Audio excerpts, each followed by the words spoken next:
मूल में रहे, जड़ में रहे, और यह भी पता नहीं कि कब कब कितने कितने समय तक रहे।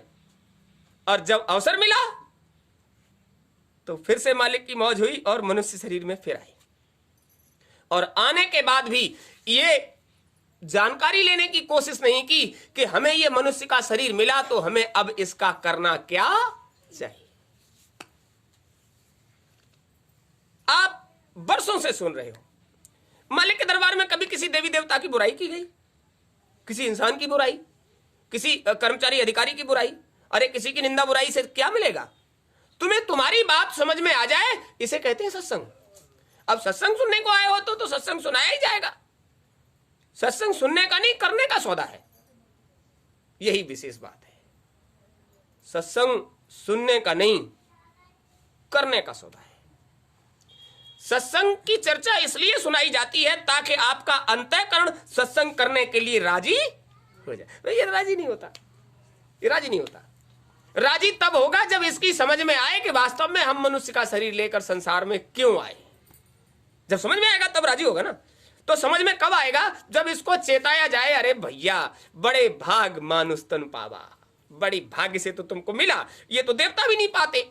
सुर दुर्लभ, देवताओं को दुर्लभ है। सदग्रंथों का अच्छे पुस्तकों को उठाकर देखो, सब में लिखा है ये मनुष्य का शरीर बड़ी मुश्किल से मिलता है। जो मुश्किल से मिलता है वो तुम्हें आसानी से मिल गया, बड़ी अच्छी बात, मालिक ने दे दिया। मिला तो आसानी से, लेकिन तुमने उसका काम तो सही नहीं किया। आसानी को आसानी से ही ले लिया होता। अब तुमने इतना कठिन कर लिया अपने आप को कि उलझन में पड़ गए, आसानी खत्म कर दी। गुरु महाराज जो देते हैं वो सरल साधन है। सरल साधन, सरल से मतलब ऐसा साधन जिसमें कोई तकलीफ नहीं होती, जिसमें किसी तरह की व्यवस्था नहीं करनी पड़ती। आपकी व्यवस्था के लिए तो कुदरत ने सब कुछ किया है। जब ये देखा कि बहुत ज्यादा ठंड है, ये उड़िया बुढ़िया यहां तक नहीं पहुंचेंगी, रास्ते में ही कहीं ठंड के मारे गड़बड़ न हो जाए, तो आज रोज से पहले ही ठीक सा है। ठंड तो नहीं लग रही, सुबह को लग रही थी, अब तो नहीं लग रही। चलो अच्छा, नहीं लगनी चाहिए। और परिवर्तन का समय अब शुरू हो गया, परिवर्तन का समय शुरू हो गया। कान खोलकर सुन लीजिए कि समय परिवर्तन का शुरू हो गया, और वो भी इतना शुभ समय, इतना बढ़िया कि इससे पहले इतना बढ़िया समय कभी नहीं रहा। देखो सब चिल्लाते हैं समय बहुत खराब, समय बहुत खराब। अरे बहुत खराब समय आ रहा है, और महात्माओं ने क्या कहा? कौन कहता है समय खराब है? समय तब खराब है जब तुम खराब हो। तुम खराब हो तो तुम्हारे लिए समय खराब, और तुम खराब नहीं हो तो समय किस बात का खराब? कलयुग समनयान युग जो नर कर विश्वास। अरे कलयुग जैसा तो कभी आया ही नहीं है, ऐसा युग कभी आया ही नहीं और आएगा भी नहीं। अभी समय मिल गया है तुम्हें, तुम उसका लाभ उठा लो। ये चिल्लाने वालों को चिल्लाने दो कि समय बहुत खराब। बिल्कुल भी खराब नहीं, बहुत अच्छा। क्योंकि जब इस तरह का समय होता है, जब कष्ट का समय होता है, जब दुख तकलीफ का समय होता है, तभी वो मालिक जीव की सुनता है। उस मालिक को कभी याद करते हो? जब कष्ट में होते हो।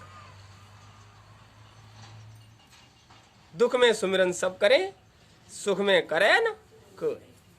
और जब सुख में सुमिरन करे तो दुख काहे को होए?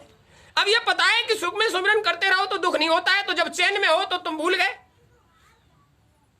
फिर उन्होंने याद लगाने के लिए थोड़ा सा, जैसे विद्युत का करंट होता है, ऐसे थोड़ा सा करंट दिया और थोड़ा सा झटका लगा, थोड़ा सा झटका लगा। अरे भगवान तूने बड़ा बुरा किया, हमारी ये चीज हाथ से चली गई, ये नुकसान हो गया, ये चला गया, वो चला गया। अरे वो थोड़ा सा करंट दिया तो तुम ऐसे करने लग गए। करंट तो इसलिए दिया था कि उस चीज को याद करो, इससे पहले तुम्हारा समय बहुत अच्छा था और हम सोच रहे थे अच्छे समय में ही काम कर लिया जाए, और समय जब खराब आ गया तो तुम हमको दोष देने लग गए। अच्छा और बुरा करना तुम्हारे हाथ में है।